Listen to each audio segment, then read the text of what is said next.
जहां हर कोई होली मना रहा था, वहीं वैशाली नगर विधायक रिकेश सेन भी अपने तरीके से होली मना रहे थे। एक जनप्रतिनिधि होने के नाते वो एम्बुलेंस से खुद निकले थे निरीक्षण करने के लिए, ताकि विधानसभा में कोई भी अपराध ना हो, कोई भी माहौल खराब ना करे। और इसी के साथ उन्होंने लोगों को भी होली की शुभकामनाएं दी, जिसका वीडियो भी सामने आया है, तो आप देखिए। चलिए आप लोग, सब लोग जाइए यहाँ से, सब जाइए। यहाँ पे भीड़ क्यों है?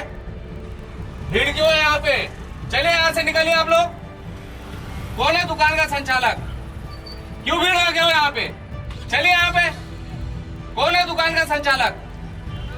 अरे सब क्यों भीड़ लगे हो? हाँ, सबको हटाओ यहाँ से। कोई घटना नहीं होना चाहिए। इसे कहते हैं परिवार की होली। सबको happy Holi, happy Holi, happy Holi, happy Holi, happy Holi भाव, हैप्पी होली डाले भाव, हैप्पी होली,